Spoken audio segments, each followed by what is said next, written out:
चूहा किसी तरह बाहर निकल जाता है और बाहर आते ही तय करता है, अब बदला लेने की बारी मेरी है। वो चुपके से सेठ बंदर के घर पहुंचता है और देखता है कि सेठ बंदर गहरी नींद में सो रहा है। चूहा धीरे से पानी में जहर मिला देता है और चुपचाप भाग निकलता है। कुछ देर बाद सेठ बंदर जागते हैं और उन्हें पानी में कुछ अजीब सा मैल जैसा दिखाई देता है। वो सोचते हैं कि पानी में कुछ गड़बड़ है और पूरा पानी बाहर फेंक देते हैं। इस तरह बिल्ली का पूरा प्लान फेल हो जाता है। इसके बाद सेठ बंदर गाड़ी लेकर बिल्ली से मिलने पहुंचता है और दोनों बात करते हैं। सेठ बंदर बिल्ली से कहता है, मेरे घर में अजीब सी मैल आ रही थी, पानी में कुछ था, मैंने सब बाहर फेंक दिया। उधर कुत्ता छुपकर ये सब देख रहा था।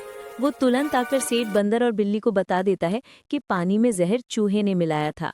सेठ बंदर, बिल्ली और कुत्ता तीनों गाड़ी लेकर सेठ चूहा के घर निकलते हैं, लेकिन बीच रास्ते में भारी ट्रैफिक जैम में फंस जाते हैं और उधर मौका मिलते ही चूहा विदेश निकल जाता है।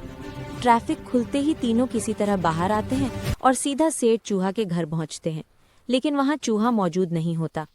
बाहर सिक्योरिटी हिरण खड़ा था। बिल्ली उससे पूछती है तो हिरण बताता है कि सेठ चूहा कल रात ही विदेश उड़ गया।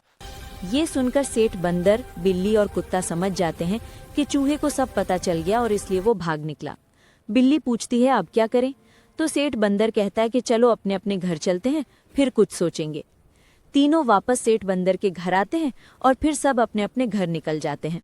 उधर विदेश पहुंचा सेठ चूहा मजे कर रहा होता है।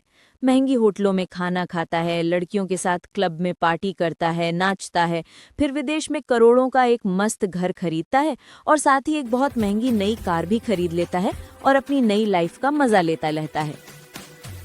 बिल्ली सोच रही थी कि अब उसे भी कुछ नया करना चाहिए।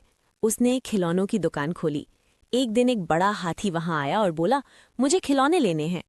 बिल्ली ने मुस्कुराते हुए उसे सारे खिलौने दिखाए। हाथी खुश होकर खिलौने खरीदकर चला गया। धीरे धीरे खिलौने बेचते बेचते बिल्ली बहुत अमीर हो गई। उसने एक चमचमाती नई गाड़ी खरीदी। एक दिन वो अपनी नई गाड़ी लेकर सेठ बंदर के पास गई। दोनों ने मिलकर सोचा कि कुछ नया और मजेदार करना चाहिए। दोनों गाड़ी लेकर जंगल की ओर निकल पड़े। जैसे ही उन्होंने गाड़ी जंगल में एक जगह रोककर बाहर कदम रखा, अचानक उन पर हमला हो गया। आदिवासी घेर कर खड़े थे और बोले, क्यों आए हो हमारे इलाके में? सेठ बंदर घबराकर बोला, हम तो बस मजे करने आए हैं, हमने कोई गलत काम नहीं किया, हमें जाने दो। लेकिन आदिवासी उनकी बात मानने को तैयार नहीं थे। अब बिल्ली और सेठ बंदर बुरी तरह फंस चुके थे। आदिवासियों ने सेठ बंदर और बिल्ली दोनों को पकड़कर जंगल के घने हिस्से में एक बड़े पेड़ से पिंजरे में लटका दिया था।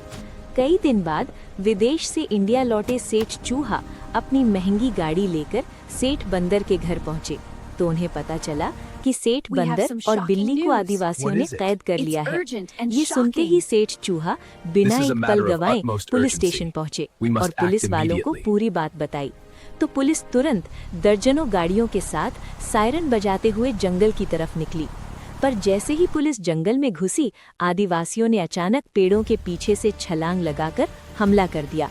उनके तेज तीर और भाले हवा चीरते हुए निकलने लगे।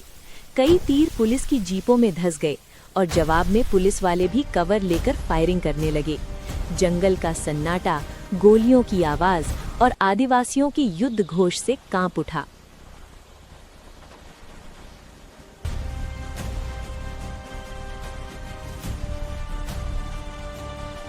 लेकिन पुलिस वाले की फायरिंग 6 आदिवासियों के पीछे नहीं पड़ते, लेकिन पुलिस वाले डर के पीछे चले जाते हैं।